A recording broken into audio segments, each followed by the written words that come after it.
Hello ಎಲ್ಲರಿಗೂ ನಮಸ್ಕಾರ, welcome back to Jet Set. ನಾನು ನಿಮ್ಮ ರಜನೀಶ್. ಎಲ್ಲರೂ ಹೇಗಿದ್ದೀರಾ? ಎಲ್ಲರೂ ಚೆನ್ನಾಗಿದ್ದೀರಾ ಅಂದ್ಕೊಂಡಿದ್ದೀನಿ. ಈ ದಿನ ನಾನು ಇದ್ದೀನಿ ಮೈಸೂರಿನ ಶ್ರೀರಂಗಪಟ್ಟಣದ ಬಳಿ. ಶ್ರೀರಂಗಪಟ್ಟಣದಲ್ಲಿ ಸುಮಾರು 220 ವರ್ಷಗಳ ಹಳೆಯ ಚರ್ಚು ಒಂದು ಇದೆ ಅಂದರೆ ನೀವು ನಂಬ್ತೀರಾ? ಹೌದು, ಮೈಸೂರು ಪ್ರಾಂತ್ಯದಲ್ಲಿ ಇದೇ ಮೊದಲನೇ ಚರ್ಚು. ಈ ಚರ್ಚು ಮುಮ್ಮಡಿ ಕೃಷ್ಣರಾಜ ಒಡೆಯವರಿಗೂ ಸಹ ತುಂಬ ಆತ್ಮೀಯವಾದಂಥ ಒಂದು ಚರ್ಚ್ ಇದಾಗಿದೆ. ಈ ಚರ್ಚಿನ ಬಗ್ಗೆ ಈ ವಿಡಿಯೋದಲ್ಲಿ ನಿಮಗೆ ತಿಳಿಸ್ಕೊಡ್ತೀನಿ. ನೀವಿನ್ನೂ ನನ್ನ ಚಾನಲ್ನ ಸಬ್ಸ್ಕ್ರೈಬ್ ಮಾಡಿಲ್ಲ ಅಂದರೆ ದಯವಿಟ್ಟು ಸಬ್ಸ್ಕ್ರೈಬ್ ಮಾಡಿ. ನಾನು ಹಾಕುವಂಥ ಎಲ್ಲ ವಿಡಿಯೋಗಳು ನಿಮ್ಗೆ ಸಿಗಬೇಕಂದ್ರೆ ಬೆಲ್ ಬಟನ್ನ ಒತ್ತಿ. ಬನ್ನಿ, ಈ ವಿಡಿಯೋದಲ್ಲಿ ಆ ಚರ್ಚಿನ ಬಗ್ಗೆ, ಇತಿಹಾಸದ ಬಗ್ಗೆ ನಾವು ಕೇಳೋಣ.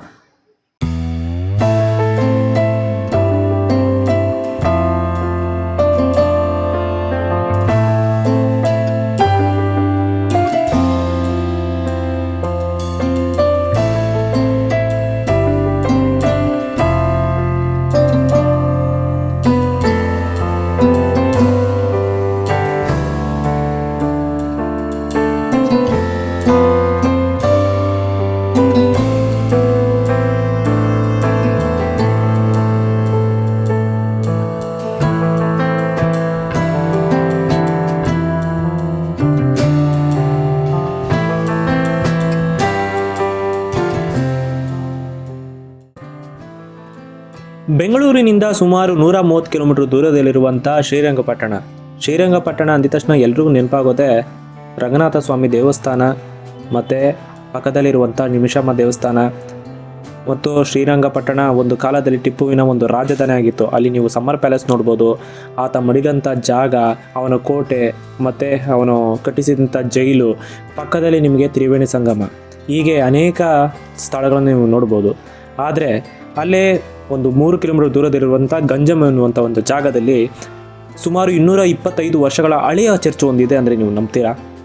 ಹೌದು, ಇದು ನಮ್ಮ ಮೈಸೂರು ಪ್ರಾಂತ್ಯದ ಮೊದಲನೇ ಚರ್ಚು. ಇದು ಸುಮಾರು 225 ವರ್ಷಗಳ ಹಳೆಯ ಚರ್ಚ್ ಆಗಿದೆ.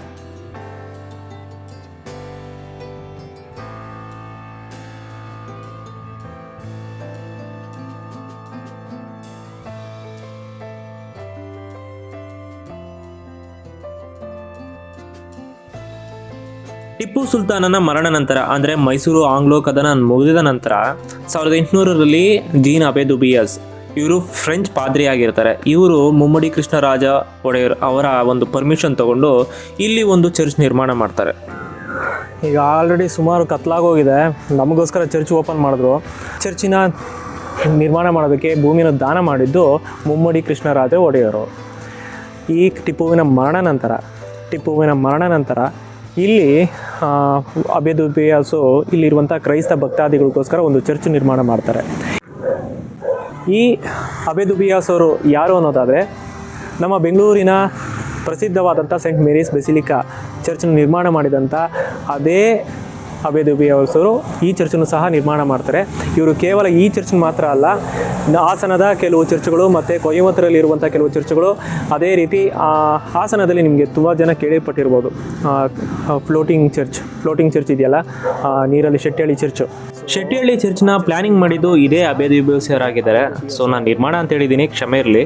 ಈ ಅಬೆದುಬಿಯಾಸ್ ಅವರು ಎಷ್ಟು ನಮ್ಮ ಮುಮ್ಮಡಿ ಕೃಷ್ಣರಾಜ ಒಡೆಯವರವರಿಗೆ ಆತ್ಮೀಯರಾಗಿದ್ದರು ಅಂತಂದರೆ, 18ನೇ ಶತಮಾನದ ಆರಂಭದಲ್ಲಿ ಚಿಕನ್ ಪಾಕ್ಸ್ ಬರುತ್ತೆ. ಅಂದರೆ ಆ ಚಿಕನ್ ಪಾಕ್ಸ್ ಬಂದು ತುಂಬ, ಈಗ ಕೊರೋನಾ ಹೇಗೆ ಬಂತು ಅದಕ್ಕಿಂತ ದುಪ್ಪಟ್ಟಾಗಿರುತ್ತೆ ಆ ಪರಿಸ್ಥಿತಿ ಆ ಸಮಯದಲ್ಲಿ.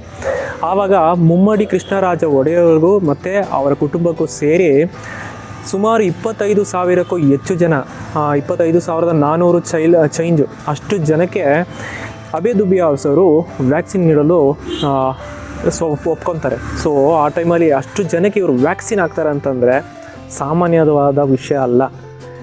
ಆಗ ಮುಮ್ಮಡಿ ಕೃಷ್ಣರಾಜ ಒಡೆಯವರು ಬೇರೆ ಜನಗಳಿಗೆ, ಅವರ ರಾಜ್ಯದ ಜನಕ್ಕೆ ನಂಬಿಕೆ ಬರಬೇಕು, ವ್ಯಾಕ್ಸಿನ್ ಬಗ್ಗೆ ಭಯ ಹೋಗಬೇಕು ಅನ್ನೋದ್ರಿಂದ ಅವರು ಅಬೆದುಬಿಯಾಸ್ ಅವರ ಸಹಾಯದಿಂದ ವ್ಯಾಕ್ಸಿನೇಷನ್ನ ತಗೊತಾರೆ.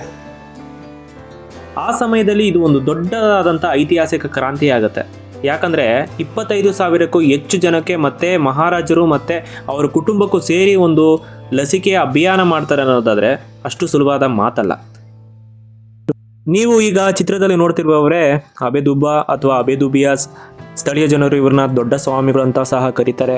ಇವರು 1765ರಲ್ಲಿ ಫ್ರಾನ್ಸ್ ದೇಶದಲ್ಲಿ ಹುಟ್ಟುತ್ತಾರೆ. ಅಲ್ಲಿಂದ 1792ರಲ್ಲಿ ಭಾರತಕ್ಕೆ ಬಂದು ಮೊದಲಿಗೆ ಪಾಂಡಿಚೇರಿ, ಬೆಂಗಳೂರಿನಲ್ಲೆಲ್ಲ ಸೇವೆ ಸಲ್ಲಿಸಿ ತದನಂತರ ಶ್ರೀರಂಗಪಟ್ಟಣದ ಗಂಜಮ್ ಎನ್ನುವಂಥ ಜಾಗದಲ್ಲಿ ಅಮರೋದ್ಭವಿ ಮಾತಾ ಚರ್ಚನ್ನು ಸ್ಥಾಪನೆ ಮಾಡ್ತಾರೆ.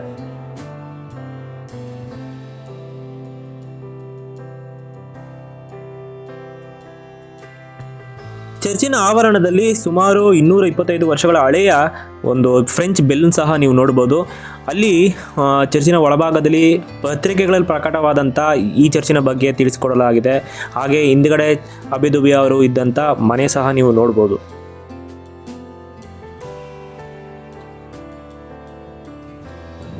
ಭಾರತದ ಸಂಸ್ಕೃತಿ ಮತ್ತು ಹಿಂದೂ ಸಂಪ್ರದಾಯ ಇದರ ಬಗ್ಗೆ ತುಂಬ ಆಸಕ್ತಿ ಹೊಂದಿದಂಥ ಇವರು ಇದರ ಬಗ್ಗೆ ಆಳವಾದ ಅಧ್ಯಯನ ಮಾಡ್ತಾರೆ. ಅಷ್ಟೇ ಅಲ್ಲ, ಕನ್ನಡದ ಬಗ್ಗೆ ಅತಿಯಾದ ಅಭಿಮಾನ ಹೊಂದಿರುವಂಥ ಒಬ್ಬ ವ್ಯಕ್ತಿ ಇವರು. ಇಲ್ಲಿ ಸ್ಕೂಲು ಈ ರೀತಿ ಅನೇಕ ಸಮಾಜ ಸೇವೆಗಳನ್ನು ಮಾಡ್ತಾರೆ. ಅದೇ ರೀತಿ ಇವರು ಮಹಾರಾಜರು ತುಂಬ ಆತ್ಮೀಯರಾಗಿರ್ತಾರೆ. ವೈದ್ಯಕೀಯವಾಗಿ ಇವರು ಸಲಹೆಗಳನ್ನು ನೀಡುವಂಥ ಒಬ್ಬ ವ್ಯಕ್ತಿಯಾಗಿರ್ತಾರೆ. ಆದ್ದರಿಂದ ಇವರು ಮುಮ್ಮಡಿ ಕೃಷ್ಣರಾಜ ಒಡೆಯವರಿಗೆ ತುಂಬ ಆತ್ಮೀಯವಾದಂಥ ಒಬ್ಬ ವ್ಯಕ್ತಿಯಾಗಿರ್ತಾರೆ. ಸ್ಥಳೀಯ ಸಂಸ್ಕೃತಿ ಬಗ್ಗೆ ಆಸಕ್ತಿ ಹೊಂದಿದ್ದಂಥ ಇವರು Hindu manners, customs and ceremonies ಎಂಬುವಂಥ ಪುಸ್ತಕನ ಬರೀತಾರೆ. ಇದನ್ನು ಸ್ವತಃ ಬ್ರಿಟಿಷರೇ ಇದನ್ನ ಪ್ರಿಂಟ್ ಮಾಡ್ತಾರೆ. ಅನಾರೋಗ್ಯದ ಸಮಸ್ಯೆಯಿಂದ ಇವರು ಮತ್ತೆ ಫ್ರಾನ್ಸ್ ದೇಶಕ್ಕೆ ಹೊರಟೋಗ್ತಾರೆ. 1848ರಲ್ಲಿ ಇವರು ಮರಣ ಹೊಂದ್ತಾರೆ. ಇವತ್ತು ಆ ಚರ್ಚು ಇಷ್ಟೊಂದು ಸಾಧನೆ ಮಾಡಿದಂಥ, ಇಷ್ಟೊಂದು ಐತಿಹಾಸಿಕ ಇರುವಂಥ ಒಂದು ಚರ್ಚು ಎಷ್ಟೋ ಜನಕ್ಕೆ ಗೊತ್ತೇ ಇಲ್ಲ. ಸೊ ಈ ಚರ್ಚನ್ನು ನೋಡಿದ್ರೆ ಯಾಕೋ ಸ್ವಲ್ಪ ಬೇಜಾರಾಗುತ್ತೆ. ಎಷ್ಟೋ ಜನಕ್ಕೆ ಗೊತ್ತಿಲ್ಲ, ಯಾರು ವಿಸಿಟ್ ಮಾಡೋದಿಲ್ವಾ ಅಂತ. ಸೊ ನೀವು ಯಾವಾಗ ಅದು ವಿಸಿಟ್ ಮಾಡೋದ್ರೆ ಖಂಡಿತ ಈ ಚರ್ಚಿಗೆ ಒಮ್ಮೆ ಬನ್ನಿ. ಈ ಚರ್ಚು ಅಮರೋದ್ಭವಿ ಮಾತೆ ಚರ್ಚ್ ಅಂತ. ಇದು ಗಂಜಮ್ ಬಳಿ ಇದೆ. ಶ್ರೀರಂಗಪಟ್ಟಣದಿಂದ ಕೆಲವೇ ದೂರದಲ್ಲಿರುವಂಥ ಒಂದು ಚರ್ಚು. ಇದು ಮಂಡ್ಯ ಜಿಲ್ಲೆಗೆ ಬರುತ್ತೆ, ಆದರೆ ಮೈಸೂರು ಧರ್ಮಕ್ಷೇತ್ರಕ್ಕೆ ಸೇರಿದಂಥ ಒಂದು ಚರ್ಚ್ ಆಗಿದೆ. ಇಲ್ಲಿ ಪ್ರತಿ ಭಾನುವಾರ ಒಂದು ಮಾಸ್ ಮಾತ್ರ ನಡೆಯುತ್ತೆ. ಬೆಳಗ್ಗೆ 8:30ಗೆ ಒಂದು ಮಾಸ್ ನಡೆಯುತ್ತೆ. ಇನ್ನು ಸಾಮಾನ್ಯ ದಿನಗಳಲ್ಲಿ ಹೇಳೋದಾದರೆ ಇಲ್ಲಿ ಬೆಳಗ್ಗೆ ಪ್ರತಿದಿನ 6:30ಗೆ ಒಂದು ಮಾಸ್ ನಡೆಯುತ್ತೆ.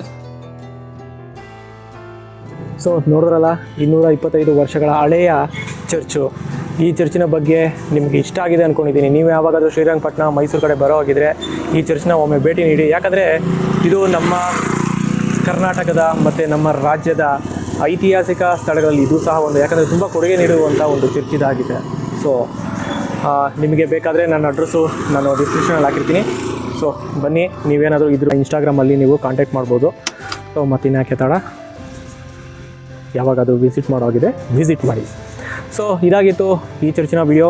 ಸೊ ನೆಕ್ಸ್ಟ್ ಟೈಮ್ ಮತ್ತೊಂದು ವಿಡಿಯೋದೊಂದಿಗೆ ಮತ್ತೊಂದು ಜಾಗದಲ್ಲಿ ಮತ್ತೆ ನಾನು ನಿಮ್ಮನ್ನು ಭೇಟಿ ಆಗ್ತೀನಿ. ಅಲ್ಲಿವರೆಗೂ ನಾನು ನಿಮ್ಮ ರಜನೀಶ್. ಟಾಡಾ, ಬಾಯ್ ಬಾಯ್.